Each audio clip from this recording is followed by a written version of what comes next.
call the October 23rd meeting to order by roll call, please. Smith present. Newman present. Cranston present. Those who are able, please join us for the Pledge of Allegiance. I pledge allegiance to the flag of the United States of America and to the republic for which it stands, one nation, under God, indivisible, with liberty and justice for all. Thank you. All right, have you both had a chance to look over the meeting minutes of October 9th? I have. I would make a motion that we accept the meeting minutes of the October 9th board meeting. Second that. All those in favor? Smith, aye. Newman, aye. Cranston, aye. And then we have our minutes from October the 15th. I was not present, I therefore will not. Right, I make a motion that we, I will second that. all those in favor? Newman, aye. Cranston, aye. David Smith wasn't here. Sorry. Perfect, thank you. We have a few minutes before our public hearing is due to start. I know that we do have the owners of Cafe Fresh Bagel here looking for their victualler's license. Would you like to get up and say a little word? Hi, everyone. Hi.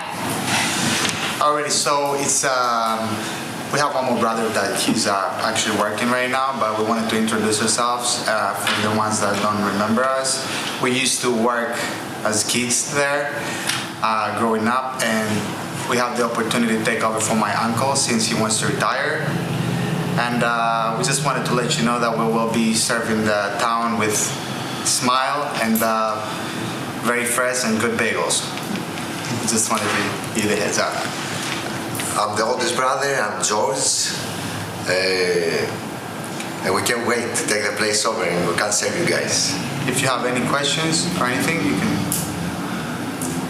Thank you very much. I enjoy your bagel every Thursday morning in our house. It's bagel day, so thank you very much. Glad you're taking it over. Thank you. Any other words from the board? Yeah, do you anticipate any changes? Are you going to carry on just like your dad and your uncles did? We want to just keep up the quality, and since as they grow older, they get tired, they can put the attention we will to do. We will to improve in many ways, but we don't want to change anything. We want to support the town and expect the same. Are you going to use both the fresh bagel and the ice cream bar also? Yes. Okay. Have any leftover ice cream? No. We have to get rid of it. Asking for a friend. No questions for you.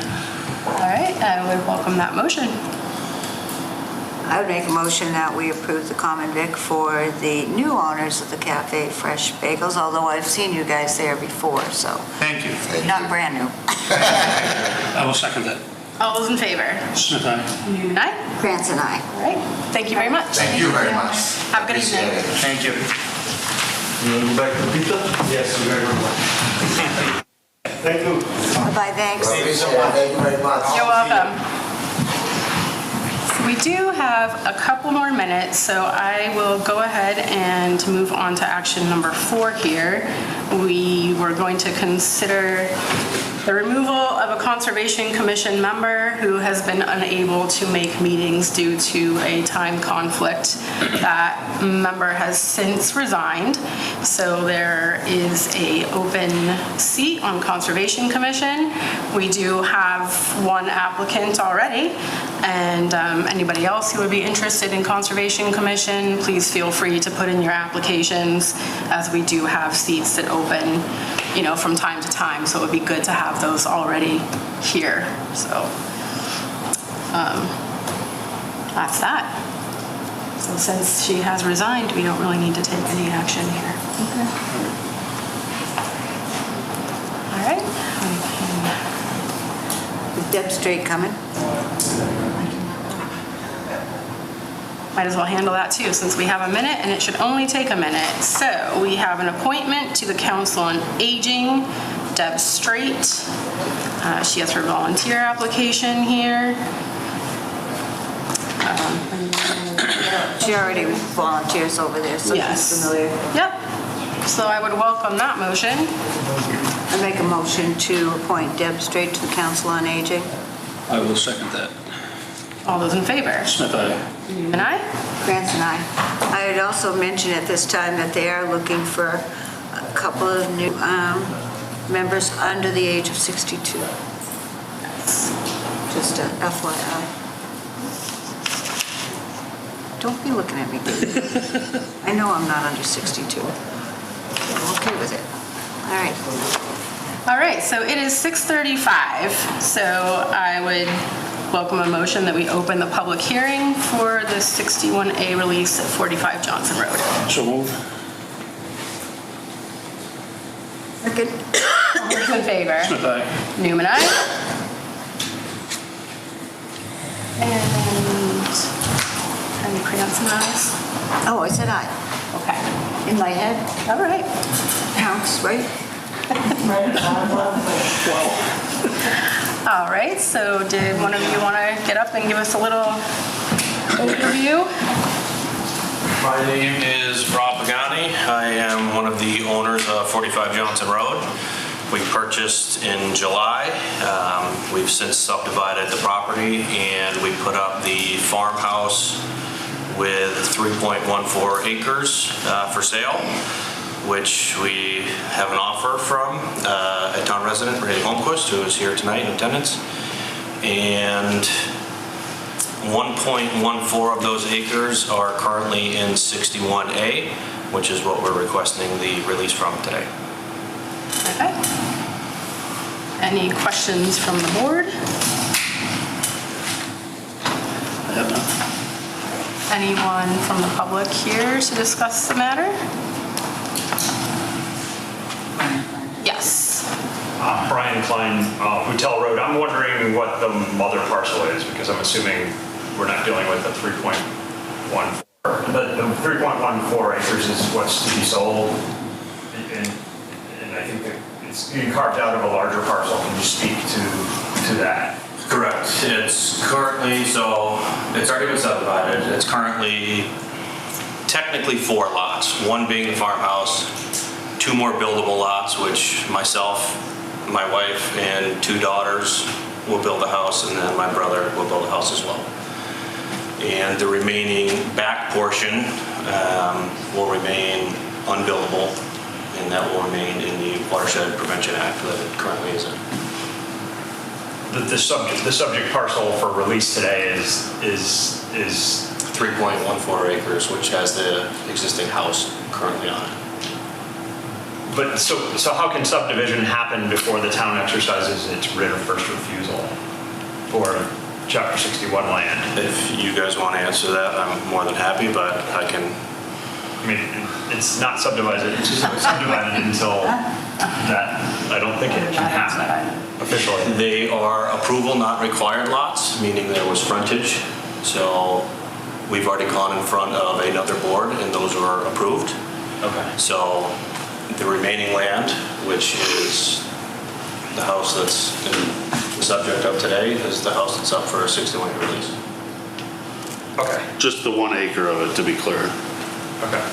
So it's gone through, so the mother parcel's gone through the ANR process, leaving 3.14 acres to be sold with the house and the barn and the stable. So that was kind of a farmette, whatever, with a lot of land. Like, will that owner or future owners have access to additional lands for farming, or is this essentially limiting their access to land to 3.14 acres? Because those buildings are kind of outbuildings for ag use. And the Chapter 61 is really intended to protect ag uses at some level. That's why taxes have been discounted on the lands for years, decades. Correct. I guess, can you state your question again? I'm just wondering, if you have a house and a barn and a stable with only 3.14 acres, I'm wondering, is there any intent to give the owners access to additional lands, the backlands, of which there are many acres? I think it's something like 160 total. One thing, that the current Chapter 61, it's in forestry, it's not in agricultural.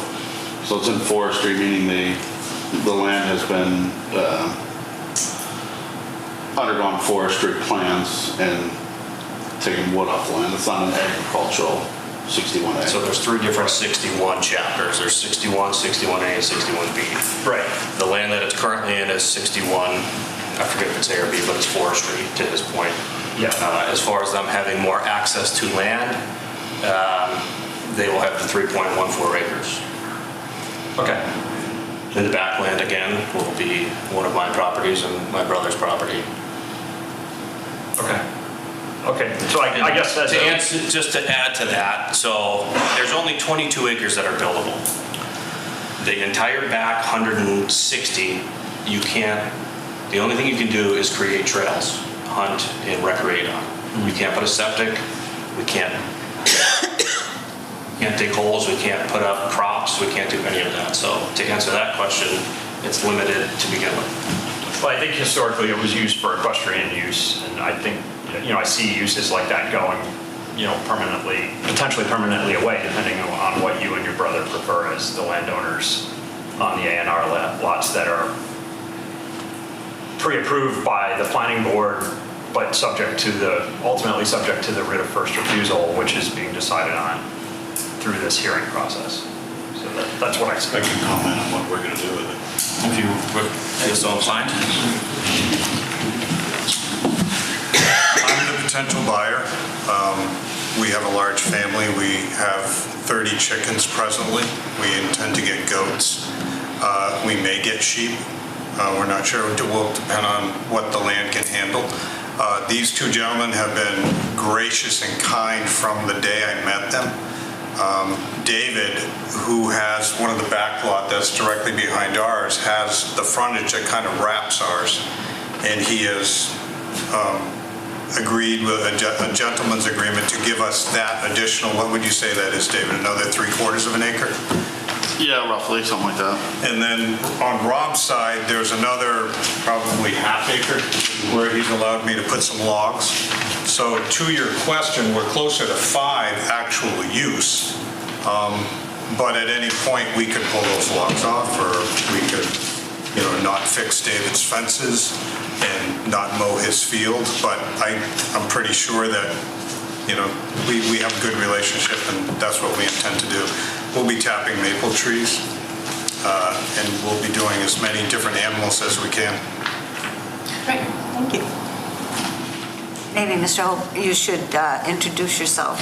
I thought I had. I'm sorry. I'm Randy Holmquist. My wife is Susan, and we have 9 children. Yes. Only 5 live with us. So far. They'll be Only back, don't you fret. It's a quiet house. Yeah, sure it is. All right, any other questions? I don't have any questions, to be honest with you, and I don't see us having any use for the property when the present owners do have a use for it. But it's kind of far out of town for anything town-wide, to do anything over there, so I have no interest. Okay. All right, I would welcome that motion. You might want to mention the other boards that had said they didn't see a use for it. Only board that I saw listed in our packet was the Board of Assessors. I do not have any other. Planning board also. Planning board, okay. Planning board and the assessors, the conservation commission do not consider. We do have a letter from him, it was kind of after the fact. Yes. But, all right. Appears to be another question. Oh, yes, Brian. I looked at the planning board documents there's a meeting tomorrow night related to a proposed driveway, which is to be split and go with the new A&R parcels apparently.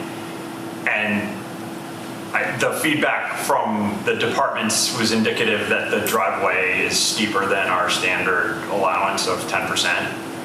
And so what's being proposed in terms of developing the backland, or not the backland, but the developable portion where there are currently no structures, or at least that I'm aware of, no living quarters at least. The proposed driveway doesn't meet the standard, so just, I think the board should be aware that what's being proposed, may or may not happen, depending on what can be engineered. Can I jump in here?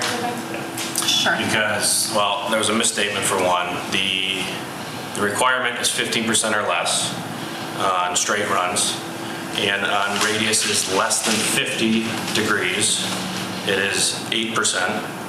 And again, our meeting is tomorrow. Everything that we have designed through Dillis and Roy is underneath that 15%. Everything is currently at 12%. So, just to clarify.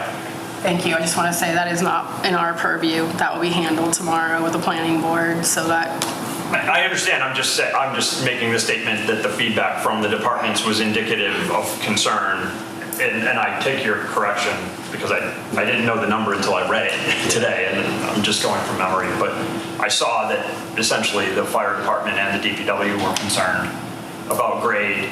I also saw concerns about stormwater, which is probably my single biggest concern about any development on this land, because it's a tough parcel, but it's a beauty. So the question before the board is to release this. The other things that you bring out really don't concern this board. So. Well, then I'll make my final statement that I'm not in support of releasing this property. I'm in support of the town considering it, and I believe, although it may seem strange, that we need to be looking at parcels like this for significant longer-term projects such as the DPW building. That may sound absolutely crazy to you, but there's so much backland associated with this property, and I think there's 20 plus developable. You're not going to find that many places in this town. And it's close to a state route, and we're about ready to have a new roundabout at 62 and 140, and even though it's kind of on the south end of town, you've got access to 190, you can get up to the other interchange. There's reasons it shouldn't be ruled out, and I'm not sure that the DPW's weighed in on that aspect of things. Eric? So just so this is my very first meeting. I'm Eric Mendoza. I live over on Redstone Hill Road. And I do apologize if I'm asking a question that does not pertain to this. If I'm understanding this correctly, you have purchased the land, you own the land, correct? Correct. The new houses, the farmhouse is there that you are willing to purchase, right? And you are asking that the farmland and the property that you are purchased is being removed from the protected 61A Watershed Act that we have legislation on? Yes and no. So again, it's already been subdivided. Okay. It's already a 3.14 acre lot. Okay. The other two, roughly 12 acres apiece. Don't fact check my math. Those are spoken for, though. Yes, Those are a whole ours. separate subject. So the only parcel that would be available for the town to purchase is the 3.14 acres. Oh, so that's why it needs to be removed from what it's in. Correct, because when you develop a property and you have 61, there has to be a minimum 2 acres that is residential. So that farmhouse sits on 2 residential acres. Understood. And we gave him 3.14 the way we sold it. Yeah. So 1.4 acres is what triggers first right of refusal from the town. Okay, and so the town has no use for this property that is here that may cause anything, and we are going through city board plannings with the correct stamped proper plans from engineering companies that will show the way that this watershed is going to disperse and change the driveway and really have like the best environmental impact. It's already gone to peer review, and we're on the meeting tomorrow. While having a potential buyer that is willing to carry on the traditions of agriculture in our town here. Which we're stewards of the environment as well. I mean, Yeah. we're outdoorsmen, we're hunters, Yeah. And if we don't do a good job preserving it for ourselves, it's not going to be there for our kids and our grandchildren. Correct. Right? Okay, I just wanted to make sure that I was understanding what was being asked. So to be clear, there's already a purchase and sales. That's the only way you can trigger a first right of refusal. Okay. So he has an offer accepted. Yep. He's actually currently renting the house because he sold his house in town. Okay. So him and his family are currently living at said house. And in terms of generational, my son is purchasing it with me so that we can continue the heritage of family taking care of family. That's fantastic. My father has sold his property in Vermont, and he's moving in with us. That's fantastic. So that we can take care of him and my mother. A lot of moving pieces. Yeah. So Just a clarification, my understanding, I appreciate the clarifications that were indirectly just made, that we're just releasing a small portion, essentially, of this added portion to get to 3.14, but I believe that the discussion really should be about an 81-acre parcel. That is the mother parcel from which the A&Rs were created. The A&Rs are just A&Rs. They're really they're just 61A A&Rs. They don't have building envelopes defined at this point, do they? You have a site plan that's kind of under review tomorrow in conjunction with the driveway, but you don't have like a assessor's building envelope for the non-61A portion of these parcels. As far as I see it, we may be releasing 1.14 acres. We create a farm for chickens, et cetera, and I think that's great. I want that farmhouse protected, I really do. I'm concerned more about the remaining lands. So wouldn't that, because that's the rest of the frontage, of which there are more than a couple hundred feet. so wouldn't that fall under, that would start the whole trigger process over again, and that would start a whole nother subject at not in hand? Like for you to build your homes, do you have to come back to the town and ask for another release on each parcel? That's a question for them. Yeah, if those They're are in chapter 61, then yes. And in my opinion, we should only be releasing when we really know the total vision and it gets a little bit more refined in front of the planning board. And that's the whole thing, Brian, and Kirsten has already said that. That is not our purview. All he's asking for tonight, and we'd like to move forward with, is releasing what he asked for tonight. I understand your idea as far as preserving the property. However, we don't have the money for it. They already bought Well, how much is it? it. They already bought it. No, they haven't. Yes, we have. Yeah, they No, have. you bought it. Yeah. But he has not, and he cannot until we release it. And, okay, so. So I want to know the value of the 1.14 acres. More than we have. Brian, if you remember correctly, when we did the master plan, we had suggested in that we actually have a kitty for funds to buy 61A. We did not do it then, we still haven't done it.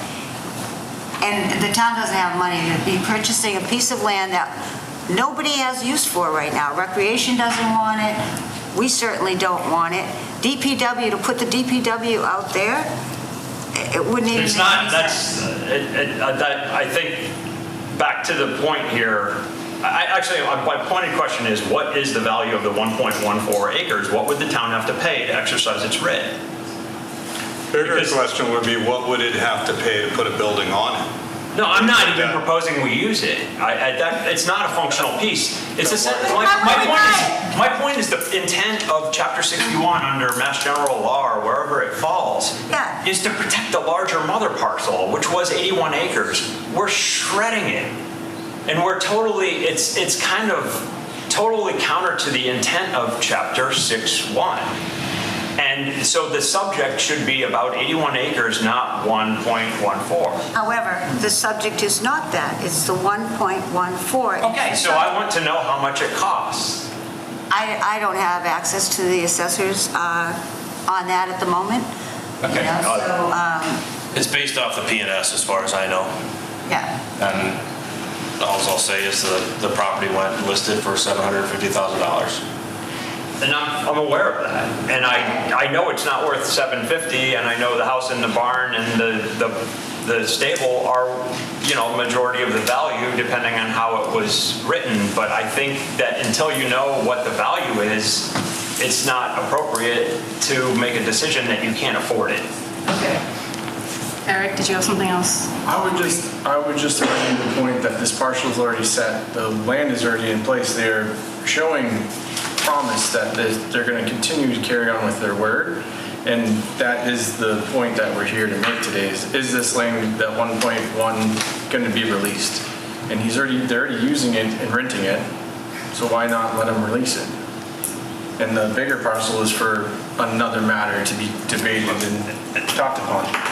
I'm fine with that. My recommendation is that I would strongly prefer that it was a bigger piece of land that went with these structures, because but with the agreement that's in place right now, I'm willing to just bow down and say, okay, go for it, let it release, but just make it very clear that you're only releasing 1.14 and nothing else. And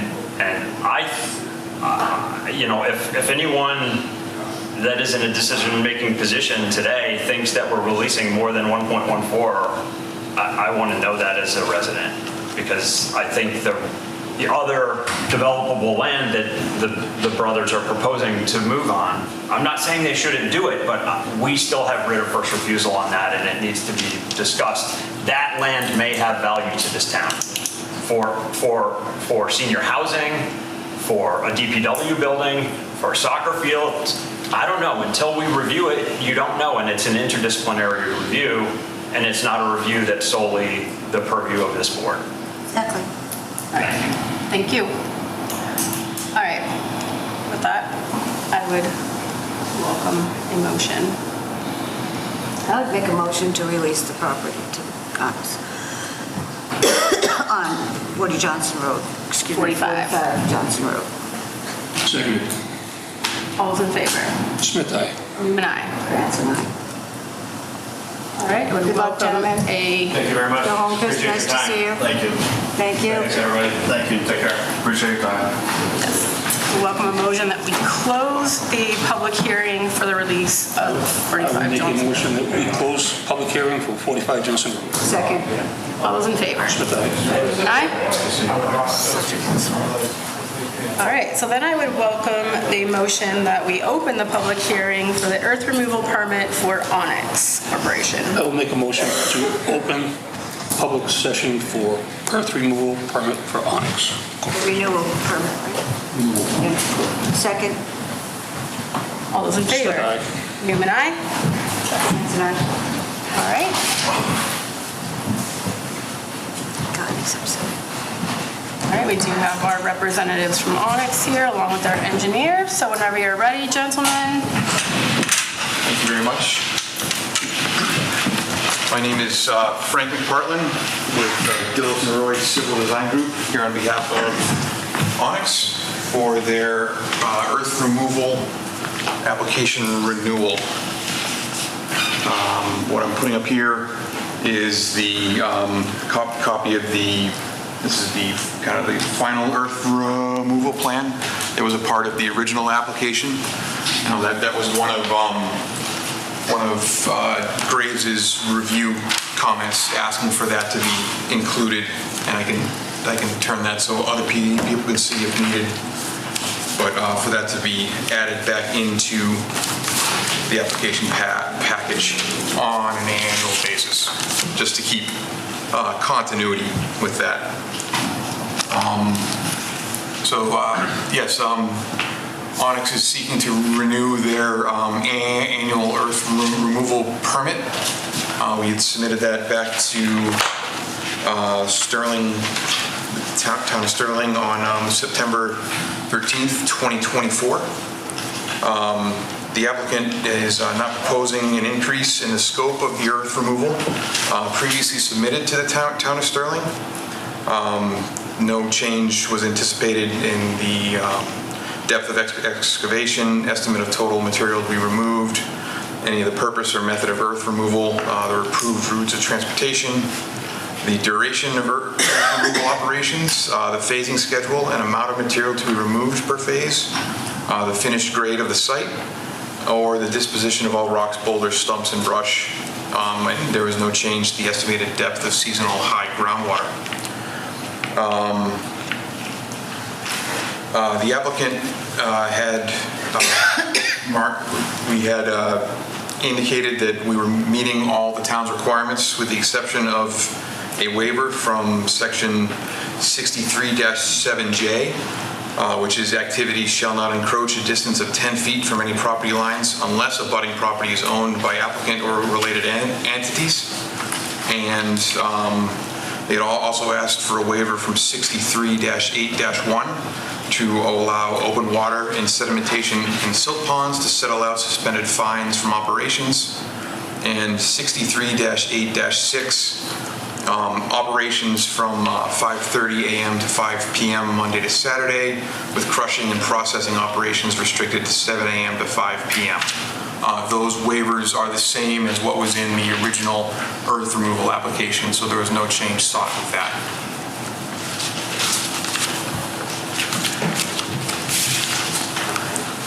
We did receive a engineering review letter from Graves Engineering by an email, I want to say October, the letter was dated October 16th, I believe. Yes, October 16th. That had 4 comments on it, 2 in the earth removal bylaw, and then 2 general and engineering comments. Under the earth removal bylaw, Graves stated that the 2023 earth removal permit renewal application included an earth removal plan dated May 15th, 2023, prepared by Onyx Corporation, that showed the proposed finished grading at the earth removal area. The 2024 renewal application correspondence from Dillis & Roy Civil Design Group, dated September 13th, 2024, indicated that the applicant is not proposing an increase in the scope of earth removal previously permitted by the town of Sterling. However, the May 15th plan was not included in the 2024 application materials. For completeness of the 2024 application, a copy of the May 15th, 2023 plan should be submitted for this 2024 and all subsequent renewal applications. And he cited section 63-7I, and the applicant agrees to that. We found the copy of the plan, and we'll include that both in this application package as well as future subsequent renewals.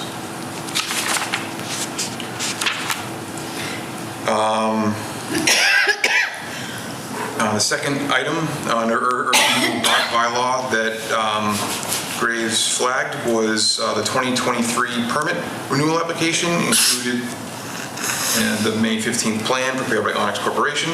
The 2024 earth removal application includes supplemental site plans for the aggregate processing facility, and these supplemental plans included existing topography in the earth removal area based on drone survey conducted in December of 2022. The existing topographic contour elevations on these supplemental plans are difficult to read. Nevertheless, GEI is concerned whether earth removal is exceeding the limits at the lower section of the 2-on-1 proposed vertical slope. GEI recommends that the applicant submit a more recent existing conditions plan of the earth removal area during this 2024 renewal period, and submit an updated existing conditions plan of the earth removal area with each subsequent earth removal permit renewal application. And these looks like they cited, again, 63-7.1. The applicant has some concerns about providing that on an annual basis, as it doesn't seem to be something specifically called out in the regulations, and it doesn't seem to be, from what their understanding is, this something required of other earth removal permits on an annual basis. General engineering comment 3. The May 15th plan prepared by Onyx Corporation included color coding for the depth of excavation.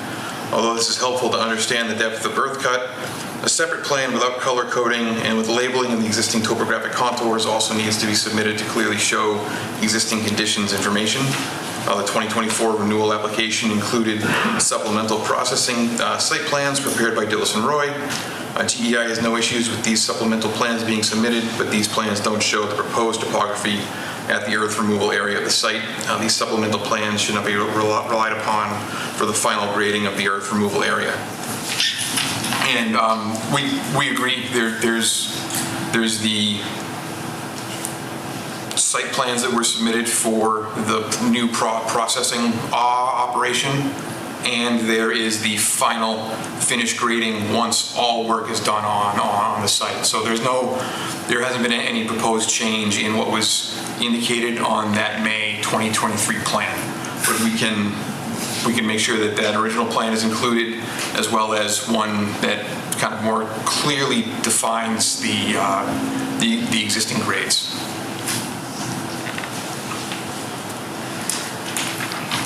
And then the May 15, 2023 plan prepared by Onyx needs a legend to show the depth of excavation associated with each shade of color used on the plan. Also, the hatching pattern on the parcel north of the earth removal area needs to be labeled or otherwise identified as to what that hatching represents. And that hatched area, from my understanding, is that it is a portion of the property that was excluded from the earth removal operations in the initial application package. So there's no earth removal, no mining occurring on that hatched area. And for clarity for the board, that is kind of this area here in the vicinity of the cell tower that's on the site. There's kind of a crosshatch. So that was just area that was excluded from the earth removal operation itself. And I can add a call out to that on the plan. That land is not owned by owners. Yes. Really, the previous owner sold that parcel off prior to us taking the rest of it. So it used to be part of the earth removal package originally. It was all one contiguous piece of land.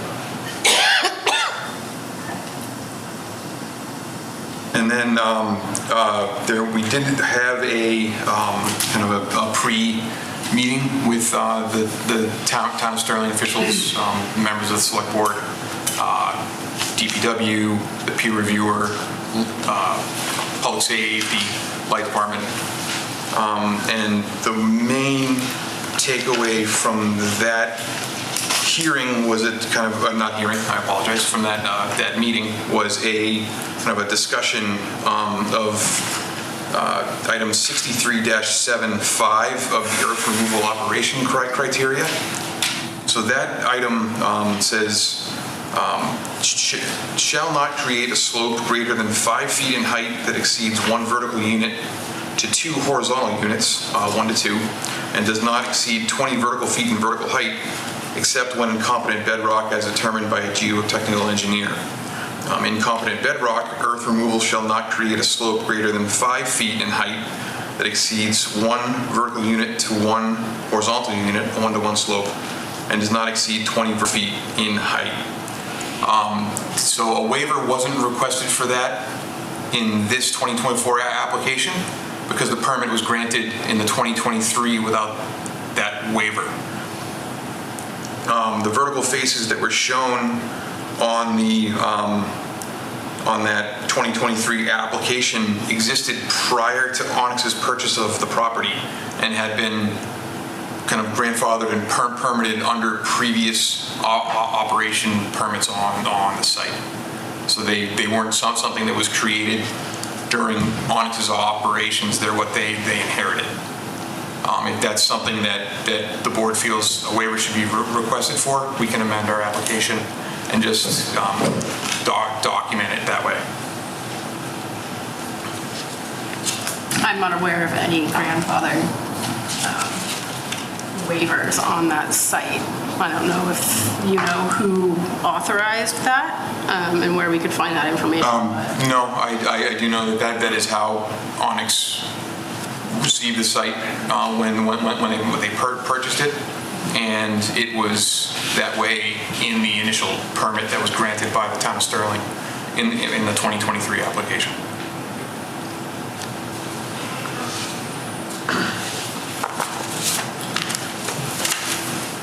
Also of note was whether Graves had been doing engineering site visits on the property. They forwarded those to with the planning board and the select board.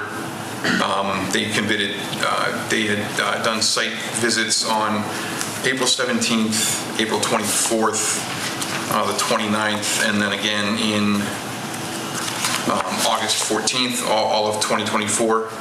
In general, their reports stated that the work observed today appeared to be consistent with the proposed plans that have been approved by the planning board. I do know that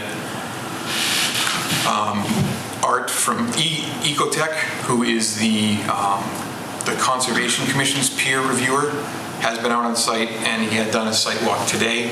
My understanding is that there was nothing of any deficiency found on the site, and that everything was progressing according with the plans. He did note that the order of conditions allows for all the restoration work to occur over, the order of conditions remains open over a 3-year period. So I know that Onyx has been working on that, but there is time to complete that under the Town of Sterling permit.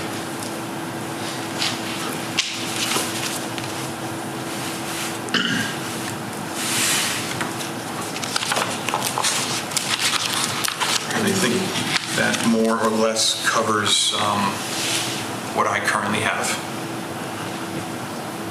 Any questions or comments from the board?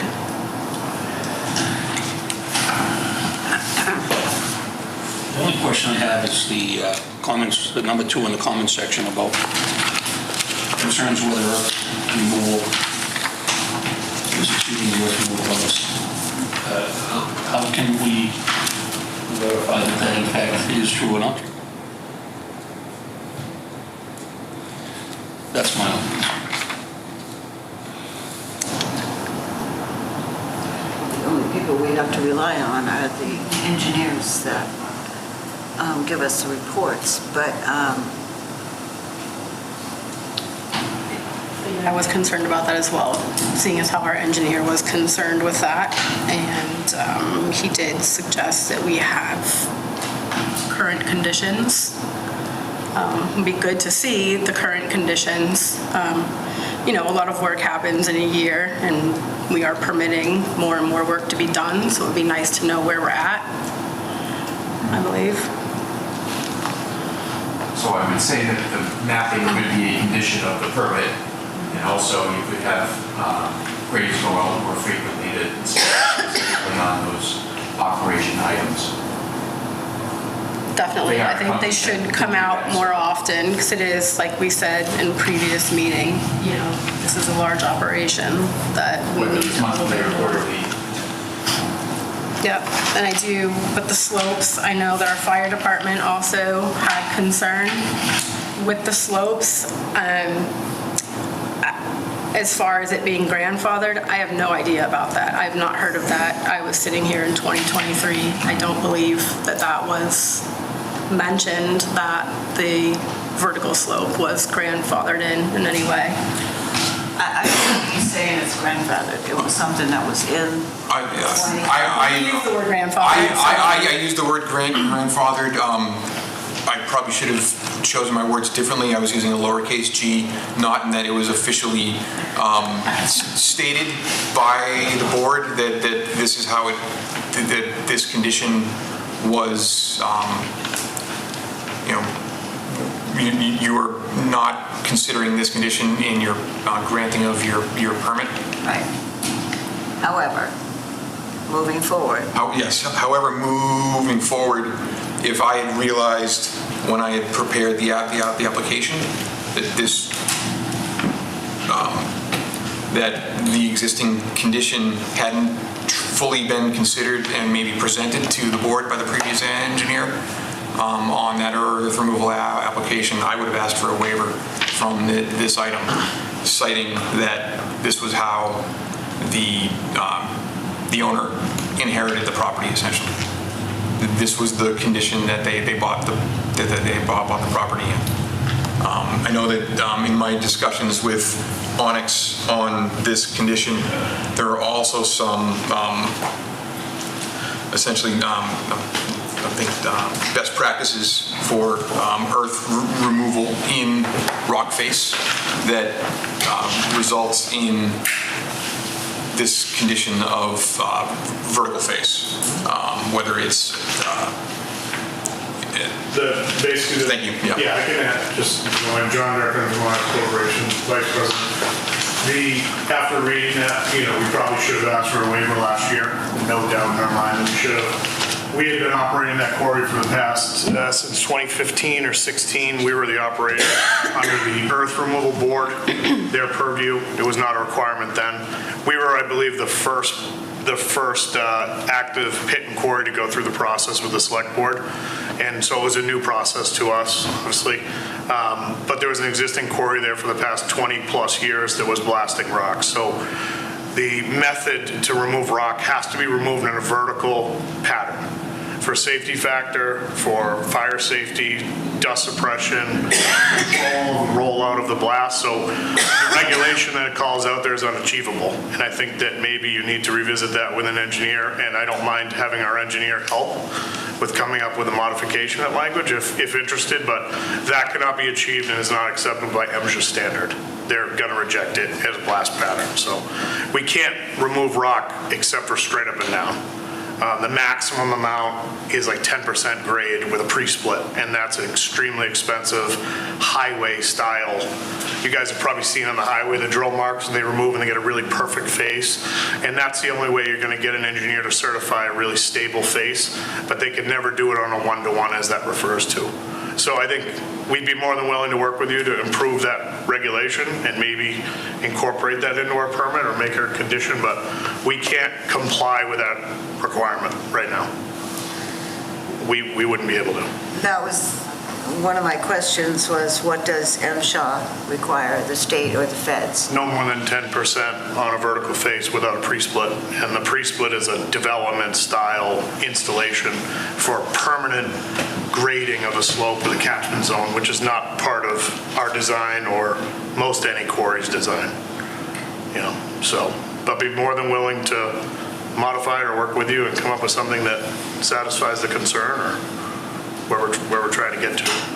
But we have to remove the rock, and then we have to refill and shape the slope because nothing will vegetate in the rock. So if we just shape the rock to this grading, it would look awful. It would be terrible. We wouldn't have anything growing. We'd have no topsoil on it, right? It would just be a barren wasteland of rock. So we have to remove the rock to a subgrade and then refill it. And usually it's the waste material from our operation we use to refill and shape and then cap it with topsoil. So from a sand and gravel aspect, totally different situation, but a rock removal, it's just a different removal. It's hard. It's rock. It's rock. We can't blast shallower than about 20 feet either. That's the minimum cut in a rock face allowable. Otherwise, you get fly rock, and then you have to map all your blasts. That drives the cost through the roof to make it unaffordable to mine it. So it's a consideration, too, I'd like to make, you know.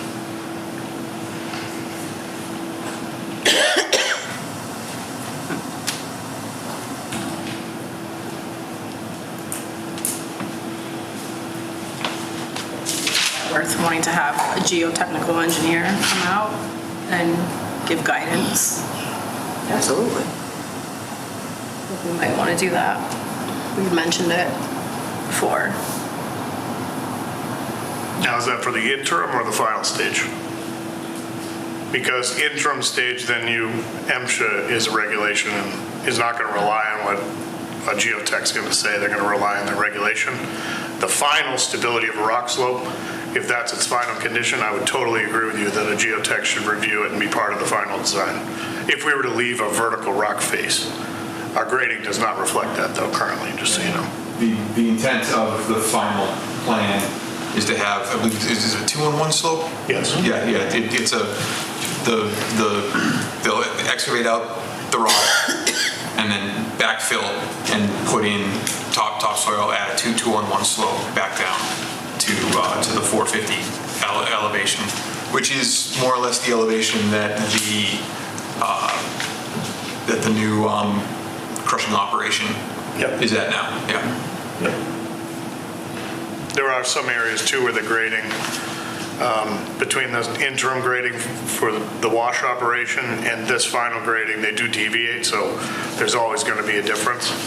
There's a lot of cost for us to prepare an annual topography map of everything going on there. but if you have some concerns specifically, if we don't have to complete an entire, like I don't mind having Graves out to do a review with an engineer there, shoot some grades, things like that, for them to prepare a grading plan every year is just a lot of expense. If we can avoid it, I'd like it. And I don't know what your intention is with other gravel removal permits in town, but it's a lot of cost for people to do that, so, and time. So, I believe we have to hit these grades when we're done, and that's what we're promising you at every one of these meetings and supplying you with, so. If we don't do that, then we're bad people, so. But I'm open for comment, you know, I mean, I want to work with you and get some peace of mind for the board. So if there's something where we can provide that, believe me, we will, you know. It's just it's a lot of ask every year to do that. And come up with a phasing plan, because as we work our way through the hill, our demand on one type of rock versus another will change. So you're going to see deviations in what we propose and what we did based upon the topography and then how the rock is. I mean, we all know about the accident that happened out there. We will be modifying that plan weekly based upon results from blasting. It will be rotating and turning, whatever the best way is to mitigate the risk for our employees. So it's just going to be tough to put a plan that I know we can stick to, and I can say to you, this is our phasing and this is how we're going to follow it, because we will not be able to do that.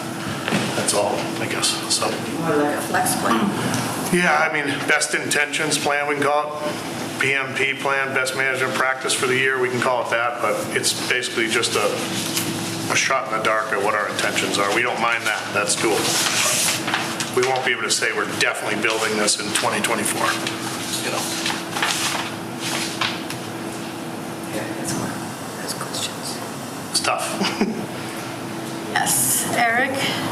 I understand that it is super expensive to come out and have an engineer come out. Is there a way to document like the amount of material that's moved, or an efficient way of showing that you're staying on track to like best possible plan that doesn't require somebody to come out every year, but is a good accountability tool and an easy way to show your guys' progress?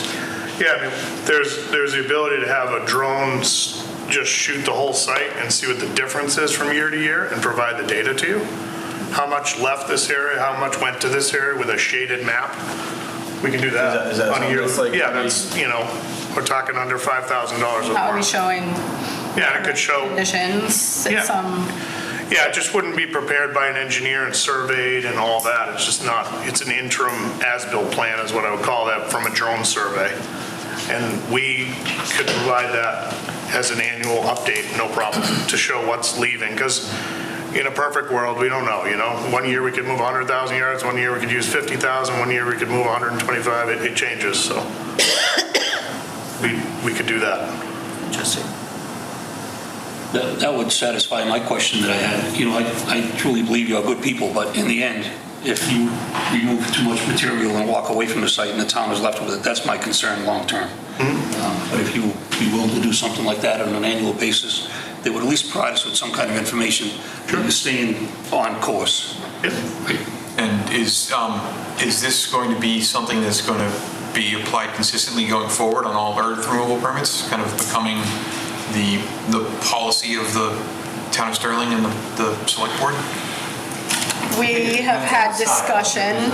If it's a mine style like this, would be different than somebody preparing a single family lot. Well, correct. When I speak there, when I speak of an earth removal operation, that is Onyx, that is Keating, that is Powell, that level and size of documentation. Someone who triggers an earth removal permit for the construction of a single family house, that's a different animal. Because we've had some small scale one we've gone through with its 18,000 cubic yards, and it's a year and it's done and moved on, and there's no blasting, nothing.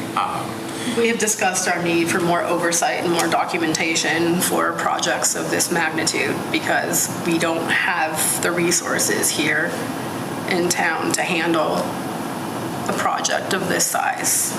And like you said, a lot of ever-changing issues that may come up with projects. So if we find that that's a best practice, then it's probably something that we're going to implement for any other thing that comes up.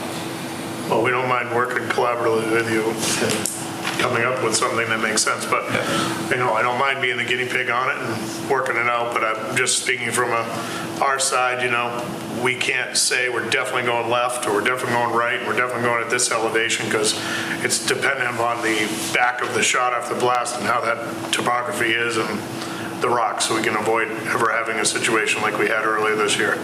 So that's my only reservation with it.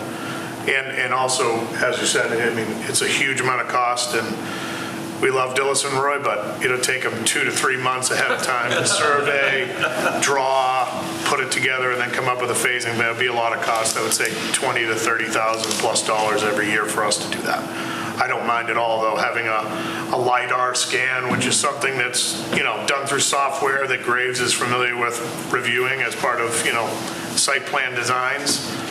They should easily be able to open that document and see the same things we are and check what Dillis and Roy is providing for information, or Onyx, and say, yes, it looks like they took 50,000 yards from here and they put 10,000 over here, and we can certainly do that on a yearly basis. And we'll have an image. You'll have an image of the topography. It's just not physically surveyed by an engineer. So. You'll have to forgive me because I know you're a great company, you're great people. With the last permit, I was a little disillusioned. And I know you say you're willing to work with us and everything, and I hope that's the case. But with the last one, you know, we had conditions that ended up being fought really for 2 months. You asked for 60 days to meet the conditions and then ended up fighting the need for them for the 60 days that I felt was kind of disrespectful to our board and also to our Conservation Commission, who was working on those conditions. You know, it then took many more months for you to comply with the NOI. And then I was in a meeting in Conservation when you asked how they could fast track it for you, when I really was feeling as though had you worked with us from the get-go, that could have been handled in a more timely manner, you know, if there was some cooperation. And so I really, personally, you know, and no offense to you, but it does worry me, you know, they're going to do all these things for us in this room, but then once you leave this room, I am not confident that those things are going to happen.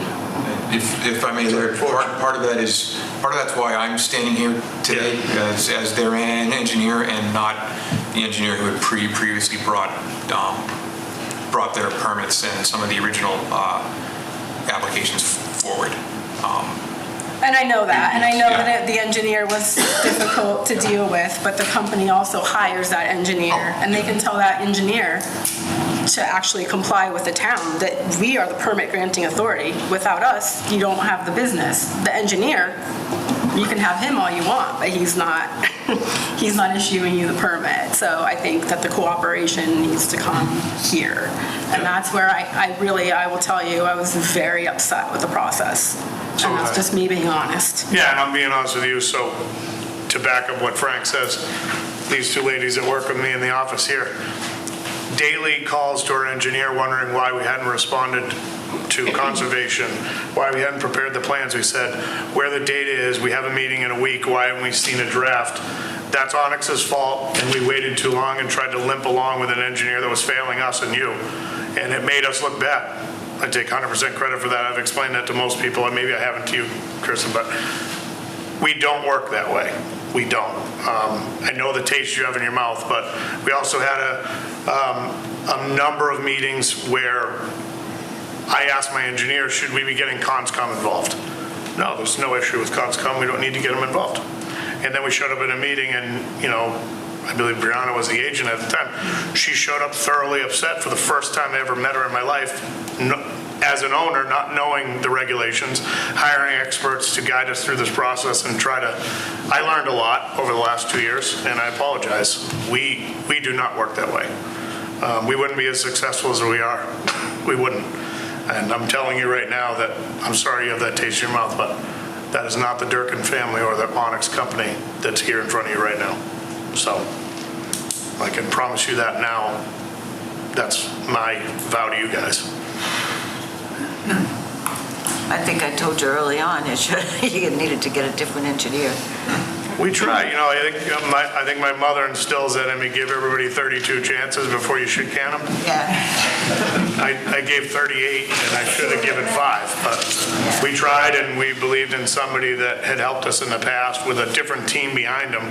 We could tell the team behind him was able to perform and get us through, and he was unable to, and we don't have to speak any more about it, but that's what happened. Yeah.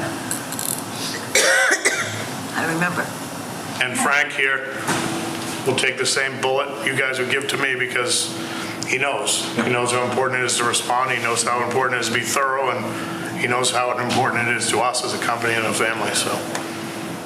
All right. All right, anything else from the board? Anything from anyone? Yes, Thomas, correct? Correct. Okay. Why don't you get some words down so I could hopefully make this a little quicker for you guys. Okay, thank you. I'll just read from this. I actually looked all of this up today. No problem. Give you a rest. So yeah, my name is Thomas Pujo. I'm a Sterling resident at 300 Crisp Way, right off of Redstone. And I just bring to the board a couple of concerns. There's nothing that I'm asking of Onyx too much, but mostly really to the board. And the two concerns, one is related to minimizing the town of Sterling's liability in case there's another safety event. I think that is, I'm very concerned that honestly as a property tax payer to not have to pay more property tax because you have a liability that you didn't intend to have. The second aspect, and something that really is probably more troublesome to me, and I think maybe a number of Sterling residents, is the truck traffic through downtown. And I don't see how it's actually meeting the bylaws for that activity. Now, for the first issue, I know that it was a difficult time. I know that the folks at Onyx was really deeply sorry and felt, and my heart went out for them as when they lost a really trusted employee. But that was kind of an interesting events that happened after that, which on 4 or 5 days later, they came here with their lawyer asking to remove the cease and desist order, which I think the town was really unsure where it had jurisdiction or not. So, when you look at the bylaws with regard to quarry safety, pit safety, they're all used interchangeably depending on mine if you're was it Misha? But it's really there's a lot of ambiguity as far as where the liability split between all the various parties. In this case, Misha, Town of Sterling, and Onyx. But actually, I worked 35 years as a federal regulator in overseeing safety, aviation safety, not mine safety, and it's quite clear. Misha has no liability whatsoever. They do spot checks. What they see, they'll issue fines. If it gets too outrageous, they'll shut down the mine. But then they're gone, and they're gone for quite a while. Because these operations, though they're big for us, it's actually quite small.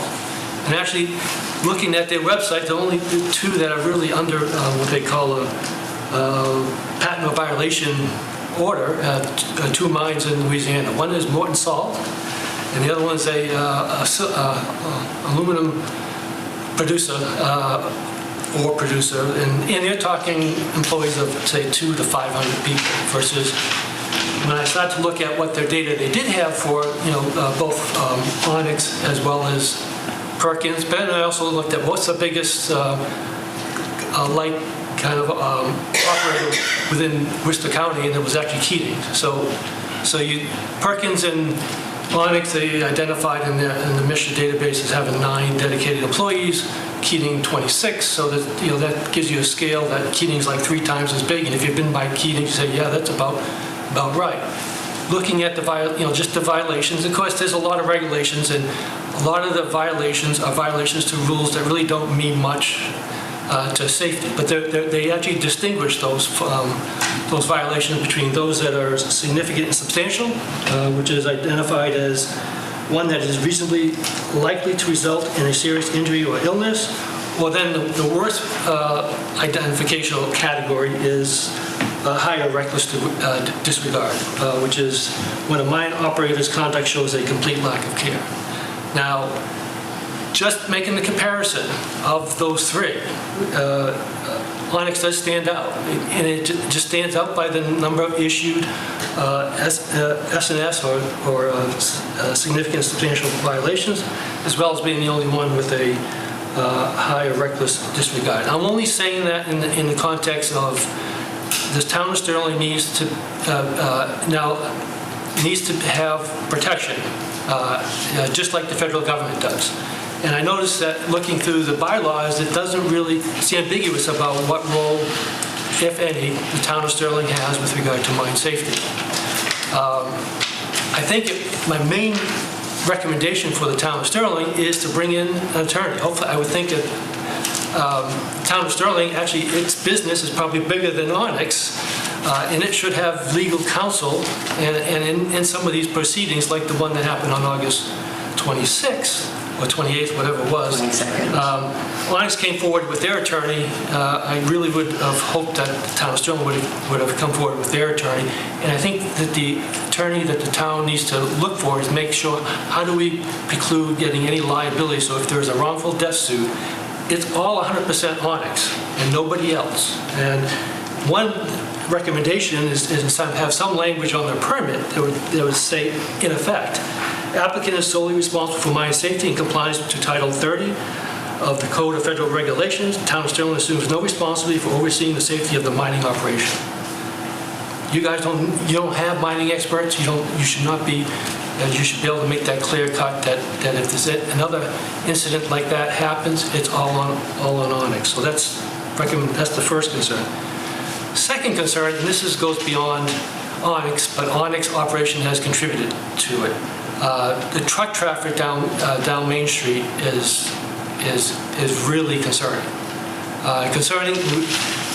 In the town of Sterling, the master plan is trying to develop a nice downtown where people want to come and visit, and in that process, I find it kind of funny that the town of Sterling identified that there's places on the side of the streets where they can't park.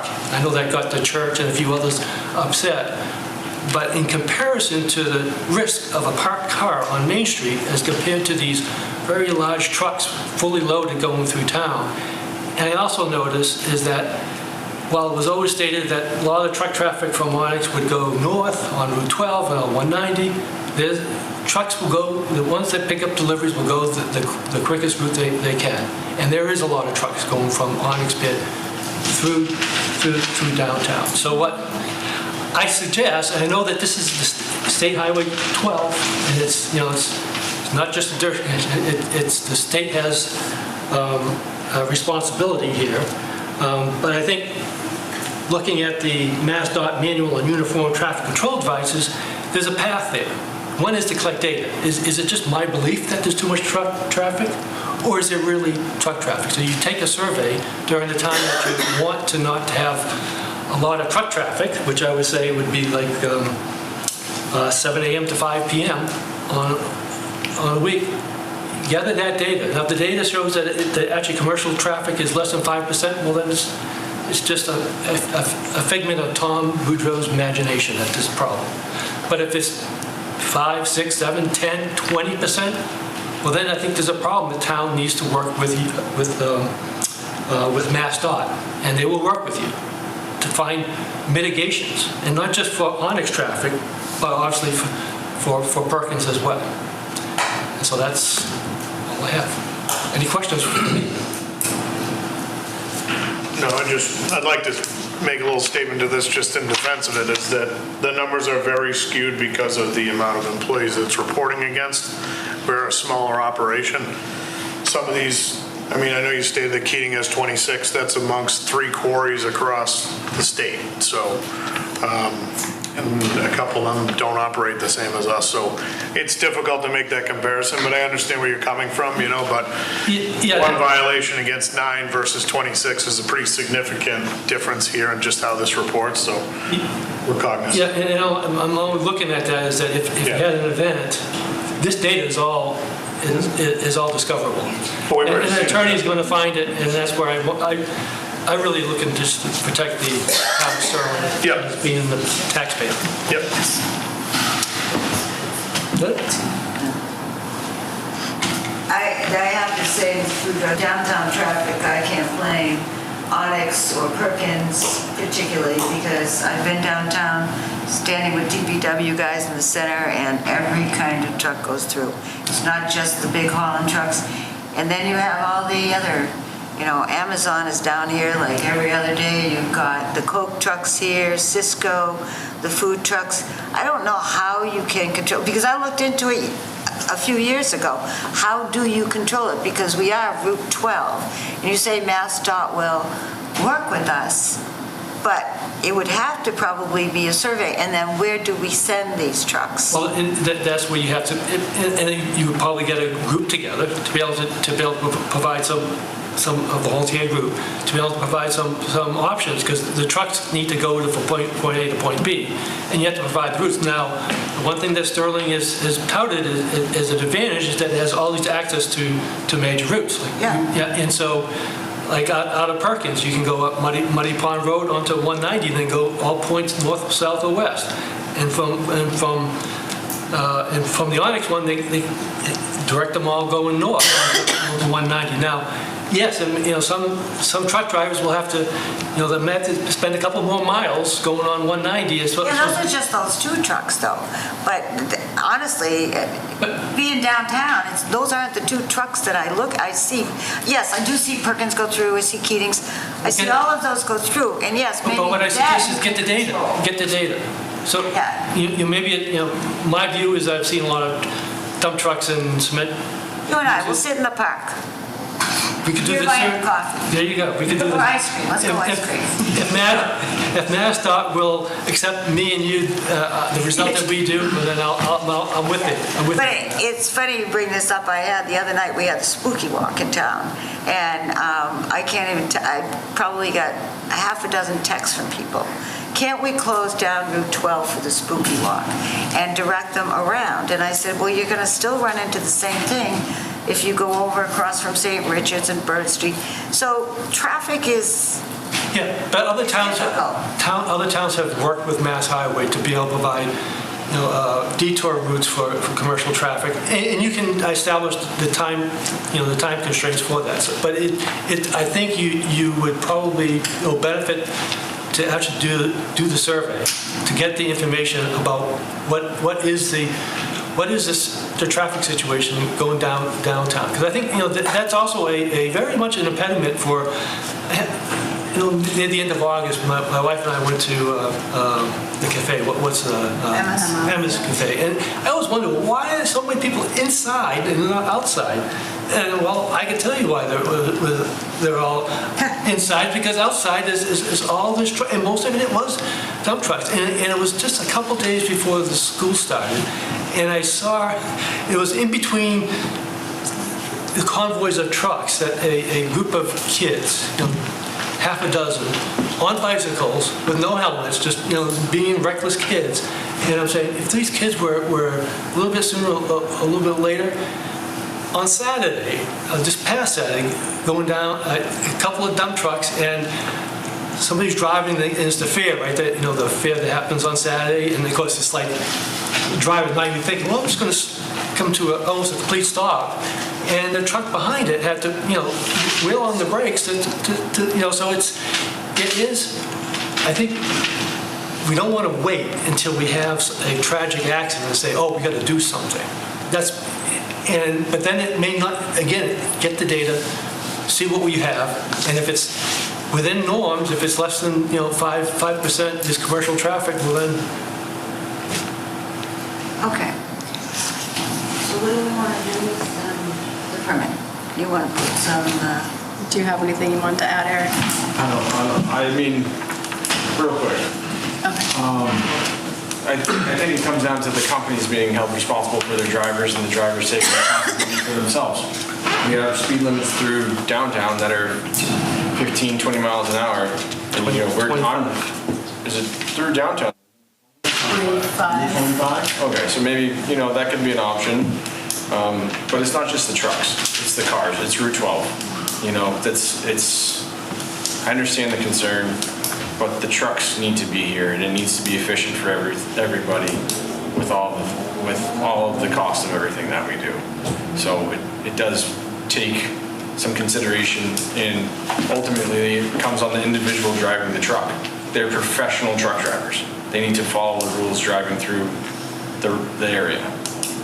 It's difficult right there by Emma's because that's where they all start to downshift to slow down, so it is very loud when they do that. It is tough. Yes. The last time they did a traffic count, I think we averaged about 10,000 trips a day from downtown of all vehicles. I don't know the breakup between what it is and whatnot, but there's also a lot of vehicles that stop at a lot of these businesses. So if you take 25% of that out, or whatever the number is, how many aren't going into those businesses too? All right. Yeah. What do you want to do with this?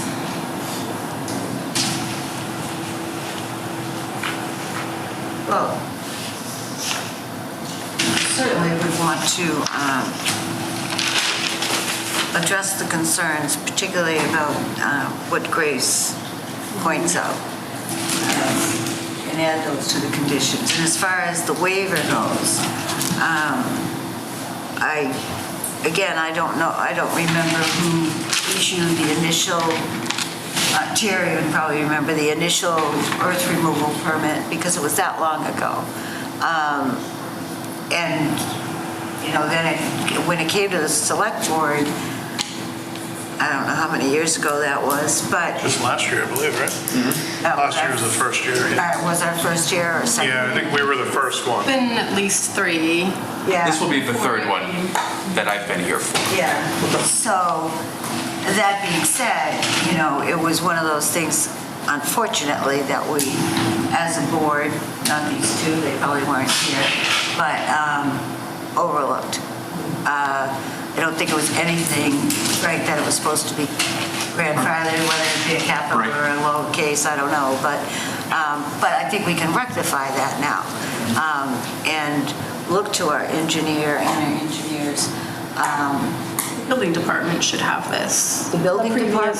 Well, they have all the previous earth removal. I think you need somebody, no offense to Tony, but I don't think this is I'm just saying they have the documentation down there, so if you wanted to look at an older earth removal application to see if that was in fact a case. Yeah, I know we can find them, I'm just saying that. I don't know if you can, because I requested them, and there's many missing that the town does not have, just so you know.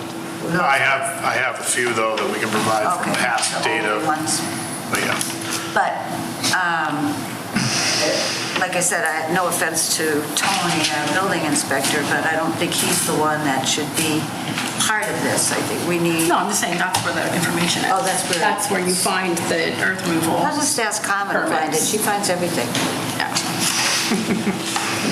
There is a few years in there that I know that are missing for some reason. Nobody can explain, but I have one of them. I know that. Well, I'll be honest, the earth removal, when we had an earth removal board,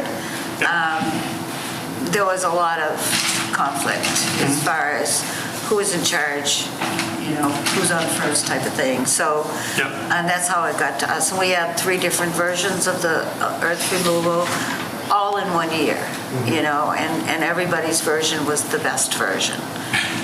I didn't write one, trust me. But, so that's how it came here. And there were other boards that didn't want anything to do with it. Planning didn't want anything to do with it. Zoning didn't want anything to do with it. So somebody on this board raised their hand and said, oh, we'll do it. Trust me, it wasn't me. I don't think there's anything in there that's awful. I think a conversation around the regulation regarding how you remove rock and how you restore the land and what the interim requirements needs to be modified, in my opinion. And I think somebody like us that has experience in it and can work with you to do that. And I don't mind doing that, but I don't think that's an easy, immediate, very quick thing, but we certainly don't mind if we can come up with something that works. We bought an open, existing, fully permitted quarry that had sand and gravel and rock on it. Very little sand and gravel because that was the easy stuff to take and didn't require much effort. That was basically gone when we took it, and then we turned it into a larger operation for a rock quarry. But there was Baldarelli Brothers and many other people operating out of there for years prior to us. So we came into vertical rock faces to within 10 feet of property lines, which is why we delineated that and showed it, and Graves raised that question to you, is because it's there. It was there. And, we bought it on the premise of continuing that, and then we presented you with a plan to restore it to that grade. I know you're concerned, David, about if we walked or went out of business and the town was left with something. I think that's a risk no matter what it is, a site or whatever, but maybe there's a bond that you guys want to consider that's part of somebody operating a performance bond or something, I would not be opposed to that, but I'm just saying I don't know how else aside from that to promise you we're going to do what we say we're going to do. We proposed this as the final grading and how we're restoring the land and seeding it, so. And now I was thinking that we do need to consider. I'm surprised there never was a bond on this. There's an insurance requirement as part of the permit, but that's unusual, I would think, for this. So I would say a performance bond to guarantee that somebody's going to be able to, so that you guys have $500,000, whatever you might need to restore it, should be reviewed by an engineer to see if it's enough dough to, and I think every year, if an operation is larger than ours, you could require more money. If an operation is smaller than ours, you don't need as big of a bond, but an engineer usually can put that together just like they would in a subdivision for you to cost to complete almost, right, Frank? You do those, maybe that's a new requirement to guarantee the completion of the project. And if it doesn't happen, then you have a means to restore it. So. How much do you want, Brian? I don't have a number, and I actually think that the need for a waiver speaks to the need to maybe heighten what you would normally do for a bond. But if you need a waiver, it's indicating, special risk, and then we're dealing with a situation where there's already been an accident. So everybody has to be on guard that much more. And you never want anybody hurt, but. From a legal process standpoint, you really have to heighten the attention to detail at this point, all parties.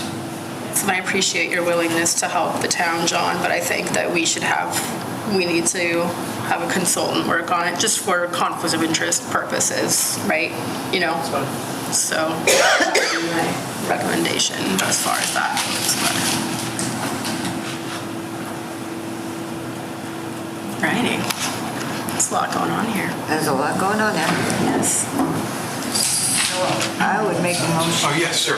I'm gonna take this down for now at the request.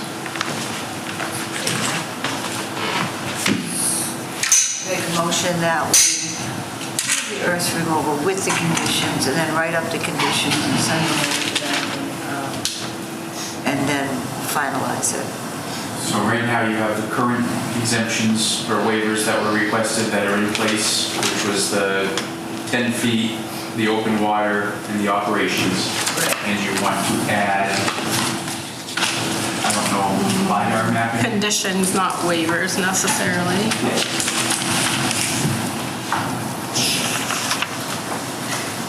Yeah, the operation criteria. That's the one that we wanted. One of them was the LiDAR mapping. Yep, the mapping. The title that I would understand would be a cut fill analysis on a yearly basis provided by LiDAR technology. Analysis, all right. It would basically show where we cut and where we filled and what the total export was. And that's something that Greg can just look at. Yep, it exports an AutoCAD file that they can review that they work with all the time. So we really have to put the conditions together before we do a full approval on it.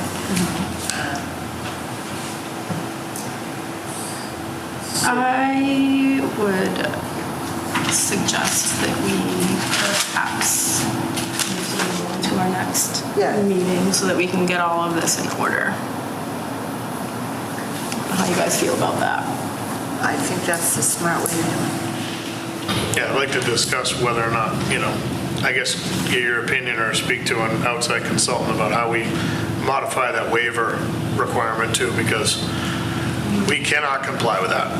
So we should be requesting it now. We did not last year. That was our first time applying for this. I will send in an amended application document requesting that waiver, so the town of Sterling has everything that Onyx is requesting. Okay. And what we're gonna need also. Well, first there's the town of Sterling earth removal application document. So for the bookkeeping of that, I will indicate that we want a waiver from that specific section as well as the others that were requested. And then I think we would hear from the board what the conditions are of the permit, and then close the public hearing at the next meeting, and then vote on that permit. It would probably be the 30th? Yes. The 6th. Oh, the 6th, I'm sorry.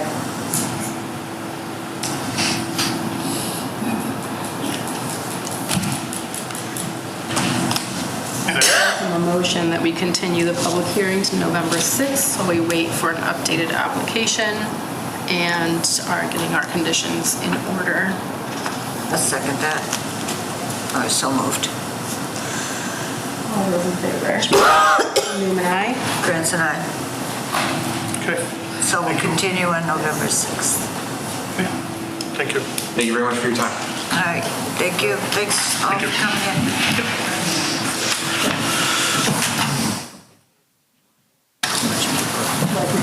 Take a small recess. Sure, why don't you do that? Let's take a recess for lunch. All right, we're going to take a 5-minute recess and we will return for our town administrator's review. 5 minutes. Yeah, make it quick. It's already late.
The only item left on our agenda,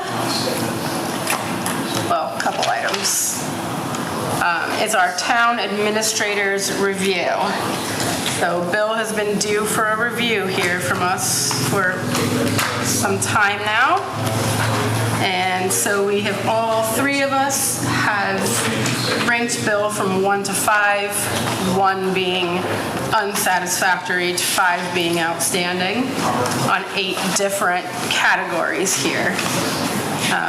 What I did is I put all of our ratings together on all of these. So your top score would be a 5, and you've got a 4.64.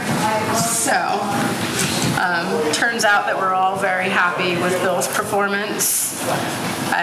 Some of the comments that we all agree on are that the morale within town, all of our town employees, it's at the highest that I've seen it, and I believe Maureen was agreeing with me on that as well, as were you, Dave. Let's see, some of the other things. I know that you attend so many different legislative breakfasts or events, and administrators and town managers events. You're really on top of everything. Community events, I see you at all the ones that I attend anyway, even on weekends, so you're there. Another one of my comments, and I think all of us have commented, is that your door is always open. No matter who comes in, welcome to come right in. You take the time, no matter what it is you're doing, to listen to anyone and everyone that walks through your door.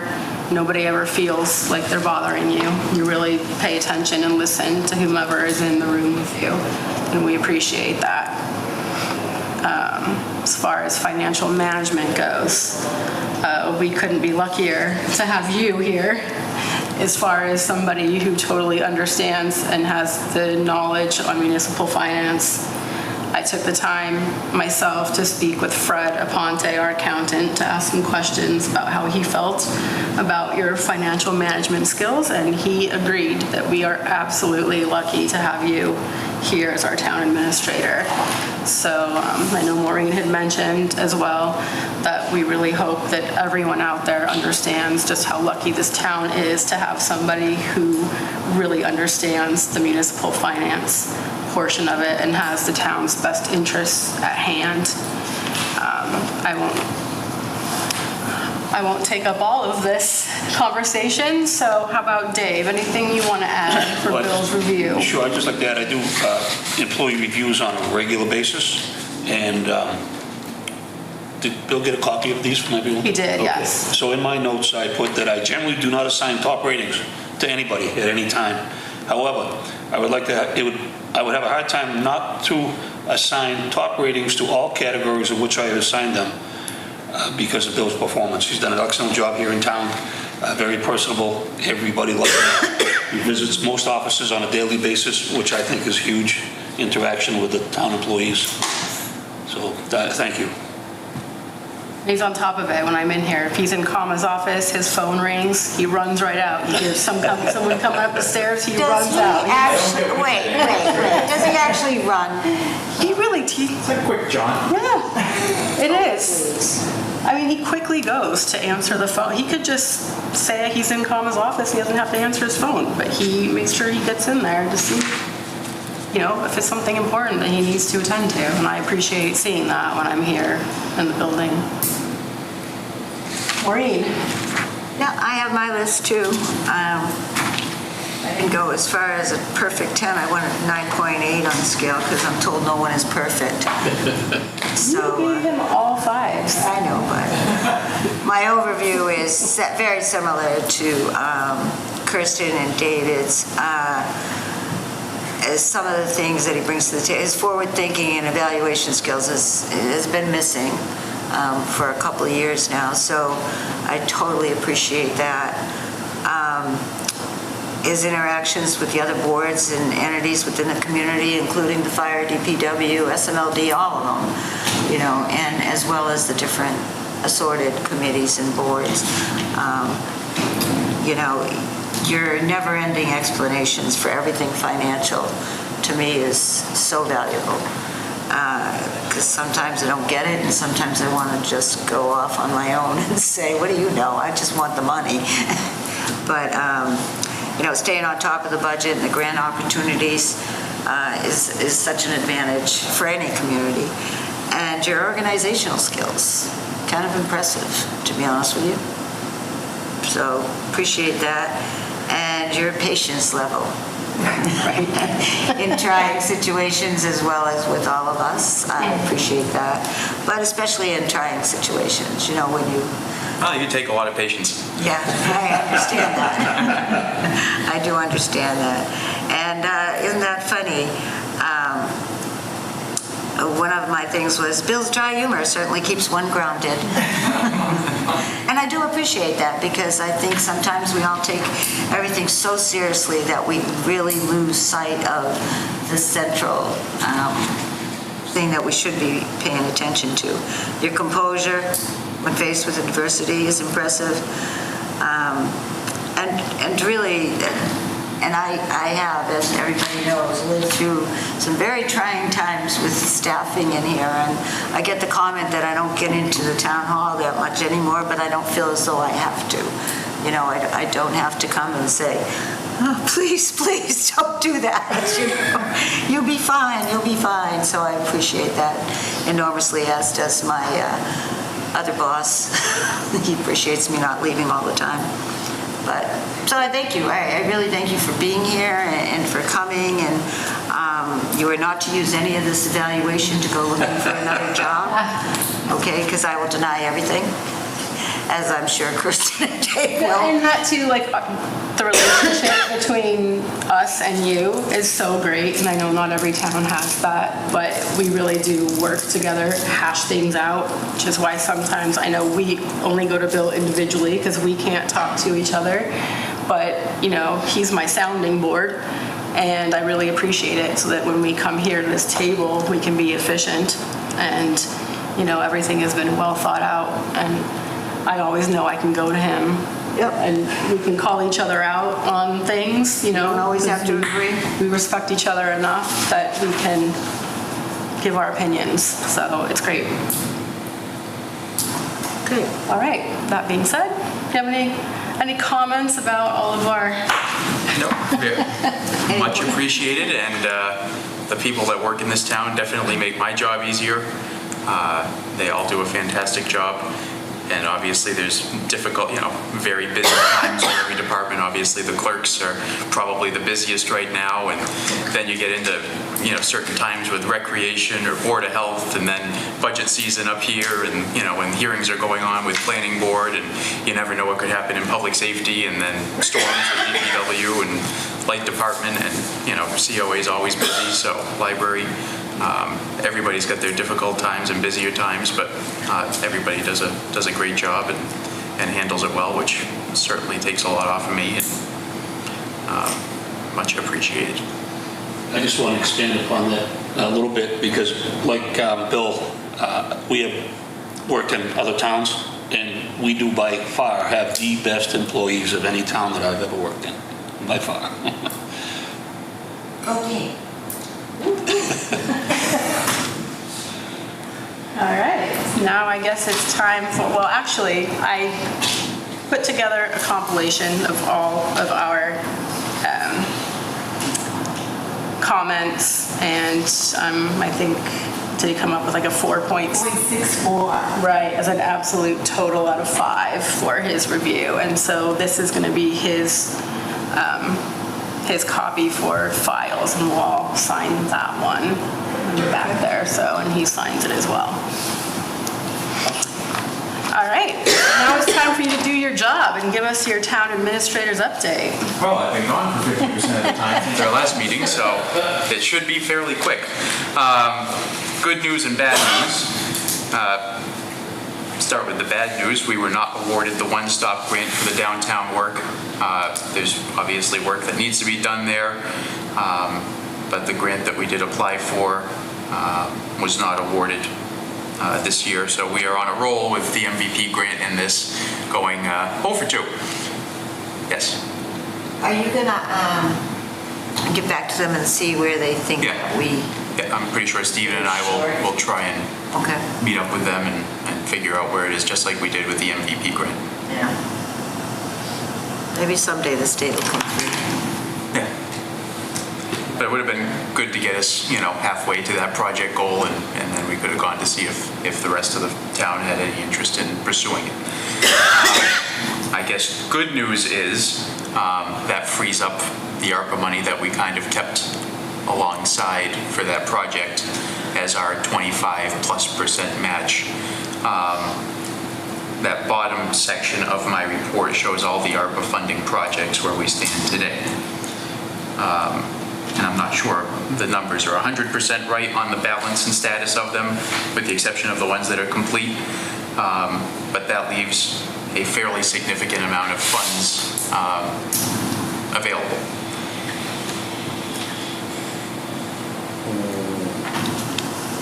We have to have the funds obligated by the end of this calendar year. What the vast majority of us thought was obligated was the select board vote. It turns out that it has to be either under contract, PO, invoice by the end of the year. So I was going to have a group meeting, but I'm going to all the departments. It's just going to be easier since we all have things going on to see what we might need or want to use for those funds. Since there is a DPW building committee right now, I don't see us moving forward on the storage building at this point. The Comcast money, it looks like we'll probably pull that back since we're not going to be burying those utilities and tearing everything up. So that pushes us over that $1.2 million mark. So I am getting the priorities from all the department heads to see what would be their priorities moving forward to try and get them before you guys. And they have to be fairly quick-hitting items that, it takes more than a month to go out to bid for anything and award a contract. So things that are on the state bid list, small projects, contracts that are currently under contract or out to bid, and see what we can do for upgrades at this point, or get certain engineering projects done that we need to get done moving forward for funding down the road. So it's definitely going to change the landscape of what the plan was 2 weeks ago before we did that. So I will be getting those together. I'm guessing this will be probably a standing item on the agenda for now on until we get those funds obligated. Doesn't mean they'll be spent, but at least obligated. Those have to be spent through calendar year 2026 or by 2026. But they have to be obligated by 25. Under contract, PO, by the end of this calendar year. So we have 2 months to get everything situated, and that's a lot of dough to. So we'll definitely be looking at the items on the capital improvement plan and see if we can relieve some of that need, either for this year's projects or future year projects, and see where we stand on those. That's the big one. Capital improvement budget and annual town report document. We are working with UMass. Everything's been sent out to all the departments. We'll be sending things out to the boards and committees that don't have a staff person with them fairly soon. Collecting all the data. We're getting stuff out to them pretty much daily at this point. For the department specifically, they've received their capital and budget requests for the upcoming year. I attended the Managers/Mayors Association meeting today. Legal counsel for the Chiefs of Police Association of Massachusetts spoke on, civil discord and potential issues that happen in towns and the best practices with that. We have our small town administrators fall meeting tomorrow, and we'll be working at the new building code, building commissioner training. Obviously, we put an IMA in for the 3 towns, which is going to save us in keeping somebody in succession planning. But building code is changing in the state, and some financial items as well. Be putting, since you awarded the contract last week while I was gone, I'll be putting together that service contract and getting it for you, probably to be signed at the next meeting. It appears that the shared agent conservation with Rutland isn't going to be moving forward. Clinton is interested, so I've sent them all the information. It'll be on their 11/6 agenda. They meet the same night as us. So I'll be talking to Michael and see if we can just swap Rutland for Clinton and see if they're fine with that language. They're in a similar situation to us. They have a commissioner that works for DCR, DEP that kind of does some of the work and has some admin staff, but it's just more than some volunteers can handle. And I mentioned the ARPA already. The lift for the library, that's moving along. Town Beach, we're still finishing up those items. And I think that's about it, and we'll get working on getting those priorities and bringing them over to you for the upcoming meetings and seeing what we can get done under the ARPA section. All right. Any questions? Bill, just for the general information, I know you got together with the Gibbs League, but how did that play out in the end? I mean, what is their end game? I understand all gets settled with you and DPW. So I don't have an update since the last meeting. I know they had a board meeting recently, so I haven't received anything else, but we can check in with them. It was just hanging out there and people asked. Yeah, we're going to check about the... And I also have to thank the Open Space Committee. They're working on the Trails Grant down by Hall Ave to get that squared away before the end of the calendar year. So they've taken that on a little bit to help out. Actually, quite a bit. I do have a couple of things. All right. I don't mind. Go for it. Okay. First off, we'll put it out there that I'm not sure who knew Bill Underhill from the Sterling Light Department. He was our IT guy over there. He was our fiber guy. And he was at a conference out in Nevada and passed away. So obviously we extended our sympathies to his family. Just a sad, shocking story, and the whole team over there is still a little under duress. So, and then just a comment on people in our town planner, or committees and boards in our town planner. Stephen is a professional town planner. He came here with heavy-duty recommendations from his former town. He's done town planning in several places, and to disrespect him in any way, shape, or form is wrong. If you don't have to agree with people, we've already said that, you can go nose to nose with somebody, but to disrespect them totally is just wrong. And I would ask other members of other boards and committees to be more respectful. To him, not just to him, but in general. I mean, he got beat up the other night for no reason at all. He's willing to answer your questions. He's willing to put things forward. But to beat him up is just wrong. So that one. Yeah, well, it's wrong. Okay. So don't bother. No, you bother and you find out for yourself. But also want to remind people to vote. Early voting is here, and everybody's got a chance, and it's a really important time in our lives, actually. So vote. Foss Breakfast, Friends of Sterling Seniors Breakfast is this Friday, 7 and 9:30. And I just want to take a couple of words from Gail, who is the new COA chair, by the way. And take a page from her book. She opened her first meeting with a thanks to everyone that works really hard at the COA or at the senior center. But in general, for me, we talked about the staff.